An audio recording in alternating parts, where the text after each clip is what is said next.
Alright, Shalom, Shalom. This is Ariel Ben Yasharallah down here in Lions Den camp. First and foremost, I want to give all praise and glory to Yahweh, Bahasham, Yahweh Shai, Bahasham, Ha, Racha, Kodash, Ma'amath. Salakia, double honor to the elders and apostles of Great Millstone, who rule well and teach well. A double honor to my elder as well, a hard one by Yasharallah down here in the Lions Den camp. A sincere Tawada to the Akim, Dakwatim, and the Bunyan, the brothers, the sisters, and the children who are believing and pushing the truth with sincerity. Tawada, Shalom. The clip that was played in the beginning, the guy who was at camp last camp, he couldn't come at us as far as doctrine. You know, he's spouting a whole bunch of Jesus juice, but after that, after we really didn't respond to his antics, he went personal. He tried to attack our character rather than the doctrine, because he couldn't attack the doctrine, and was talking about, we wearing dresses, and then try to dap us up after, he pretty much, because no man is going to say another man is wearing a dress, and then like that, it's an insult. He tried to insult us. He tried to make us look foolish. But and while I was talking, I said the guy that's Salakia. Let me where's Psalms? Oh, Psalms 69 and 11. Okay, it says, Psalm 69 and 11, and I made sackcloth also my garment, and I became a proverb to them.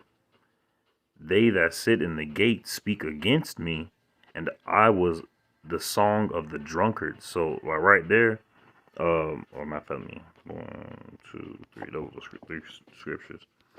So I made sackcloth also my garment, and I became a proverb to them. And right now, we make our garments out of sackcloth. Not coming in the spirit of, look at me, I'm righteous, but coming in the spirit of a servant.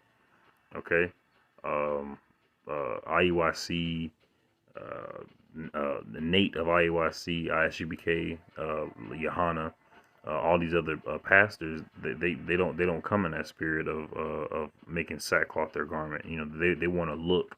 They want to look what they think a man of the Lord is supposed to look like. But we're supposed to get out here, put on these garments, go teach and become a proverb unto these people. All right, the scriptures also say, through the foolishness of preaching, ye shall be saved. All right, and then he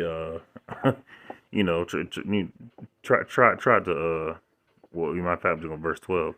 They that sit in the gate speak against me, as I was the song of the drunkards. Con. They Mike Epps, he made a skit about it, about people, about brothers going out on the highways and byways teaching. I don't know what camp he saw, but I know the little skit that he did, he saw a setup, and he mocked it. Men going out on the highways and byways and preaching the Lord. Same with another guy, I forget, another comedian, Eric Andre. Eric Andre also in person, made a song about us. Him being drunk off the philosophy of America. He made a sketch. He made a skit that was based off of us. He saw our setup, not our setup, this camp, but the setup of a man of the Lord. Verse 13. But as for me, my prayer is unto thee, O Yahweh, in an acceptable time, O Yahweh, in the multitude of thy mercy, hear me in the truth of thy salvation. Con. So, people are gonna, the drunkards are gonna sing about us. We're gonna become a proverb unto people. All right, but we're not supposed to be really focused on that. We're supposed to be focused on Yahweh Hashem Yahushua. Let me get my next scripture. All right, this is Revelation chapter 11, verse 3.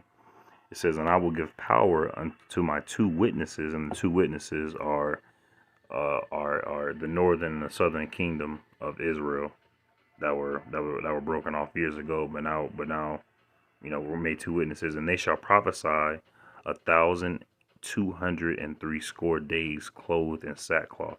And we're still in that 203 score days. I'm not sure the year, but we're still in that time. But we're still in a time of servitude, so we're still gonna be being in sackcloth, not literal the fabric sackcloth, but we're going to be in low apparel.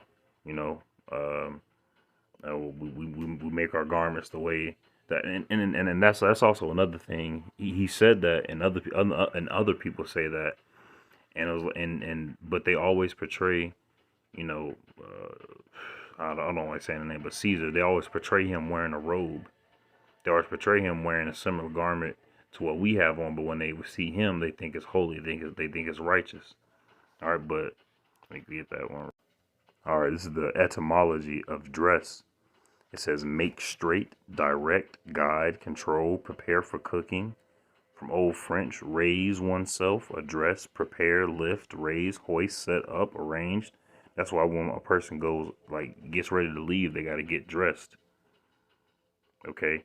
And we dress ourselves in sackcloth. We dress ourselves in, we dress ourselves with the spirit of Yahweh Shem Yahushua. And ultimately, when we go out there on highways and byways, we put on our garment, which we were told how to make in Numbers. All right. We're told how to make it, and it's the same garment. As a matter of fact, let me go ahead and get that real quick first. So this is Revelation chapter 1, verse 13, and this is John out in the spiritual realm saying Yahushua. John chapter 1, verse 13, and in the midst of the seven candlesticks, one like unto the Son of Man, clothed with a garment down to the foot. And we know that that garment that garment that he was clothed in down to the foot looked like the one that we have on, because Yahushua would have used the scriptures to make his garments according to the Hebrew custom. And in Numbers, it tells us how to make them, and we make those same garments. Therefore, Yahushua is going to be wearing that same attire. So we go out there in the same in the representation of Yahushua. All right, put in the border, put in the border and the fringes at the end of our garments. The border representing the covenant, and the fringes representing the laws. You know, but it's more than just putting fringes on all of your garments. You know, it's more than putting fringes on your garment, because a lot of people who call themselves Israelites kind of like to overdo it. They want to put fringes on all of their garments. They put them on all their shirts, and then they try to look down on people who don't put fringes in the border below your shirt. But it's just supposed to be a reminder. But I'm going to reread it one more time. Revelation chapter 1, verse 13. In the midst of the seven candlesticks, one like unto the Son of Man, clothed with a garment down to the foot, and girt about the paps with a golden girdle. And a golden girdle is something, so like many of our garments, it's open. It's kind of like a poncho.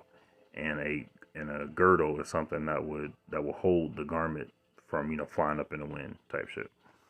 But that's the attire that Yahushua had on. And he was also made a proverb in the days of old as well, you know. But so just don't worry about what people are gonna say. And let me go back to my other scripture. Don't worry about what people are gonna say. This is Ruth chapter 3, verse 9. And then this is just a fun, but this is Ruth. She was being told by her mother-in-law Naomi how to what was Naomi? Hold on. It's like I gotta go. I want to make sure the name was correct. Naomi Khan. Naomi told Ruth what to do, and Ruth did it. And so this is the part of it. Ruth chapter 3, verse 9. And he said, "Who art thou?" And she answered, "I am Ruth, thine handmaiden.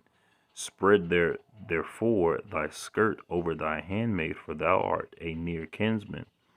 So a skirt or a dress has just recently become a woman's thing, but it's really not.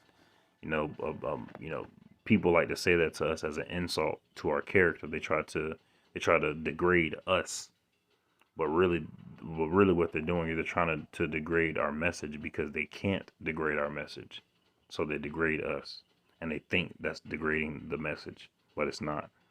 All right, and then I brought this out as an example, to not be dissuaded, not so if you have a fear of going out and teaching and putting on a garment, you shouldn't. All right, because in times of old, a woman said to a man, "Spread therefore thy skirt over thy handmaiden." It's like over thy handmaid, spread thy skirt upon. So you you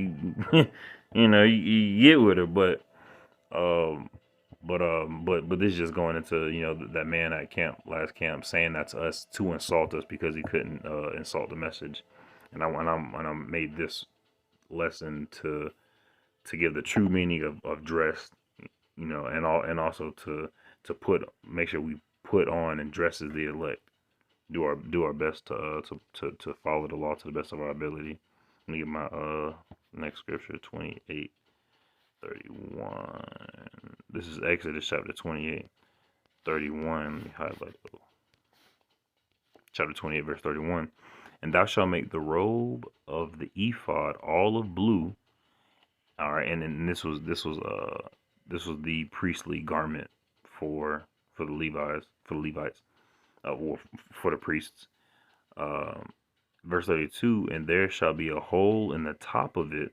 All right, so you'll get a piece of fabric, and it'll be like a rug. You would fold it up to your length, and like it says here, there shall be a hole in the top of it, and the midst thereof, and the midst in the middle. It shall have a binding of woven work round about the whole of it, as it were the whole of a habergeon, that it be not rent. And we're going to look that up. Let's see what that is. All right, it says a sleeveless coat of mail or scale armor. But then when it goes to the origin of it, it says you have to see the word haberk. So I'm going to go to that. It says a piece of armor originally covering the neck and shoulders, but later consisting of a full-length coat of mail or military tunic. And I'm going to go back to the first one and look at some examples and see if we can. So something like that. This looks so, and this right here is the priestly garment that was spoken of. So something that's open, so something that's worn and that can be open. Because right there, that blue one is the ephod, and before you put the top one on, like it's going to be open. So the top is what's going to tie the ephod down, so it doesn't fly about. And so that's what's being spoken of right here. And that's what we go out on the highways and byways and do. We do our best to follow the law, statutes, and commandments to the best of our ability as mere mortals here in this realm within our flesh. And we continually to have faith in Yahweh Shem Yahushua, always continually pray, always continuing to lift up others in the faith of Yahweh Shem Yahushua, not worrying about the songs of the drunkards that sit at the gate and make us a proverb, not worrying about their looks and stuff like that, So we just gotta, get dressed and keep on pushing. Shalom.